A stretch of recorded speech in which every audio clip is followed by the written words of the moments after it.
شروع اللہ کا نام لے کر جو بڑا مہربان نہایت رحم والا ہے۔ اے پیغمبر صلی اللہ علیہ وآلہ وسلم، جو عورت تم سے اپنے شوہر کے بارے میں بحث و جدال کرتی اور اللہ سے شکایت رنج و ملال کرتی تھی، اللہ نے اس کی التجا سن لی اور اللہ تم دونوں کی گفتگو سن رہا تھا۔ کچھ شک نہیں کہ اللہ سنتا ہے، دیکھتا ہے۔ جو لوگ تم میں سے اپنی عورتوں کو ماں کہہ دیتے ہیں وہ ان کی مائیں نہیں ہو جاتی، ان کی مائیں تو وہی ہیں جن کے بطن سے وہ پیدا ہوئے۔ بے شک وہ نامعقول اور جھوٹی بات کہتی ہیں، اور اللہ بڑا معاف کرنے والا ہے، بخشنے والا ہے۔ اور جو لوگ اپنی بیویوں کو ماں کہہ بیٹھیں پھر اپنے قول سے رجوع کر لیں تو ان کو قربت سے پہلے ایک غلام آزاد کرنا ضرور ہے۔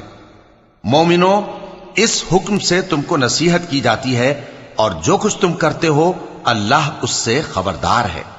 اب جس کو غلام نہ ملے وہ قربت سے پہلے لگاتار 2 مہینے کے روزے رکھے، پھر جس کو اس کا بھی مقدور نہ ہو اسے 60 محتاجوں کو کھانا کھلانا چاہیے۔ یہ حکم اس لیے ہے کہ تم اللہ اور اس کے رسول کے فرما بردار ہو جاؤ، اور یہ اللہ کی حدیں ہیں، اور نہ ماننے والوں کے لیے درد دینے والا عذاب ہے۔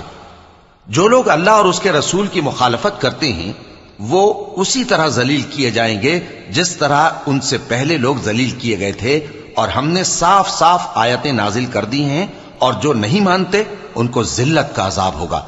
جس دن اللہ ان سب کو جلا اٹھائے گا تو جو کام وہ کرتے رہے ان کو جتائے گا۔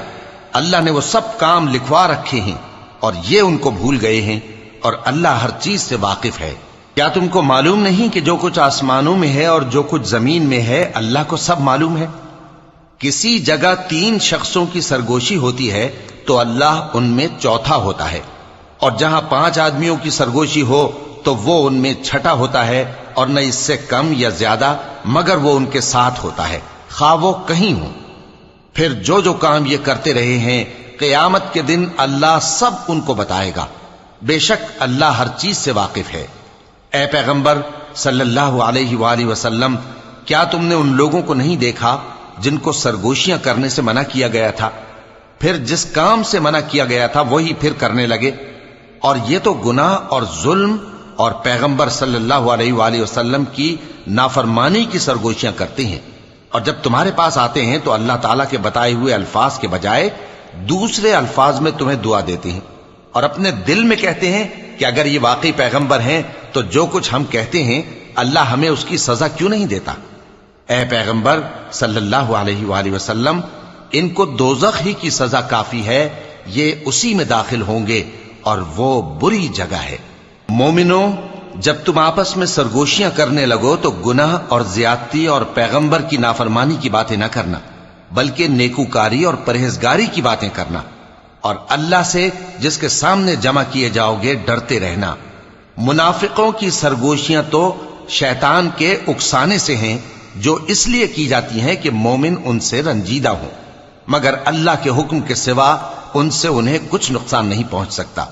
تو مومنوں کو چاہیے کہ اللہ ہی پر بھروسہ رکھیں۔ مومنوں، جب تم سے کہا جائے کہ مجلس میں کھل کر بیٹھو تو کھل کر بیٹھا کرو، اللہ تم کو کشادگی بخشے گا، اور جب کہا جائے کہ اٹھ کھڑے ہو تو اٹھ کھڑے ہوا کرو۔ جو لوگ تم میں سے ایمان لائے ہیں اور جن کو علم عطا کیا گیا ہے اللہ ان کے درجے بلند کرے گا، اور اللہ تمہارے سب کاموں سے واقف ہے۔ مومنوں، جب تم پیغمبر کے کان میں کوئی بات کہو تو بات کہنے سے پہلے مساکین کو کچھ خیرات کر دیا کرو، یہ تمہارے لیے بہت بہتر اور پاکیزگی کی بات ہے، اور اگر خیرات تم کو میسر نہ آئے تو اللہ بخشنے والا مہربان ہے۔ کیا تم اس سے کہ پیغمبر کے کان میں کوئی بات کہنے سے پہلے خیرات کرو ڈر گئے؟ پھر جب تم نے ایسا نہ کیا اور اللہ نے تمہیں معاف کر دیا تو نماز قائم کرتے رہو اور زکوٰۃ دیتے رہو، اور اللہ اور اس کے رسول صلی اللہ علیہ وآلہ وسلم کی فرما برداری کرتے رہو، اور جو کچھ تم کرتے ہو اللہ اس سے خبردار ہے۔ بھلا تم نے ان لوگوں کو نہیں دیکھا جو ایسے لوگوں سے دوستی کرتے ہیں جن پر اللہ کا غضب ہوا؟ وہ نہ تم میں ہیں نہ ان میں، اور جان بوجھ کر جھوٹی باتوں پر قسمیں کھاتے ہیں۔ اللہ نے ان کے لیے سخت عذاب تیار کر رکھا ہے۔ یہ جو کچھ کرتے ہیں یقیناً برا ہے۔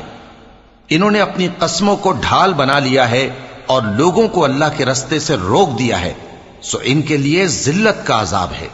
اللہ کے عذاب کے سامنے نہ تو ان کا مال ہی کچھ کام آئے گا اور نہ اولاد ہی کچھ فائدہ دے گی۔ یہ لوگ اہل دوزخ ہیں، اس میں ہمیشہ جلتے رہیں گے۔ جس دن اللہ ان سب کو جلا اٹھائے گا تو جس طرح تمہارے سامنے قسمیں کھاتے ہیں اسی طرح اس کے سامنے بھی قسمیں کھائیں گے اور خیال کریں گے کہ ایسا کرنے سے کام چل جائے گا۔ سنو، یہی تو ہیں جھوٹے۔ شیطان نے ان کو قابو میں کر لیا ہے اور اللہ کی یاد ان کو بھلا دی ہے۔ یہ لوگ شیطان کا ٹولہ ہیں، اور سن رکھو کہ شیطان کا ٹولہ ہی نقصان اٹھانے والا ہے۔ جو لوگ اللہ اور اس کے رسول صلی اللہ علیہ وآلہ وسلم کی مخالفت کرتے ہیں وہ نہایت ذلیل ہوں گے۔ اللہ نے یہ بات لکھ دی ہے کہ میں اور میرے پیغمبر ضرور غالب رہیں گے۔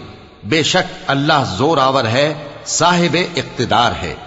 جو لوگ اللہ پر اور روز قیامت پر ایمان رکھتے ہیں تم ان کو اللہ اور اس کے رسول صلی اللہ علیہ وآلہ وسلم کے دشمنوں سے دوستی کرتے ہوئے نہ دیکھو گے، خواہ وہ ان کے باپ یا بیٹے یا بھائی یا خاندان ہی کے لوگ ہوں۔ یہ وہ لوگ ہیں جن کے دلوں میں اللہ نے ایمان کو نقش کر دیا ہے اور اپنے فیض سے ان کی مدد کی ہے، اور وہ ان کو بہشتوں میں جن کے نیچے نہریں بہ رہی ہیں داخل کرے گا، جن میں وہ ہمیشہ رہیں گے۔ اللہ ان سے خوش اور وہ اللہ سے خوش۔ یہی لوگ اللہ کی جماعت والے ہیں۔ سن رکھو کہ اللہ کی جماعت والے ہی کامیاب ہوں گے۔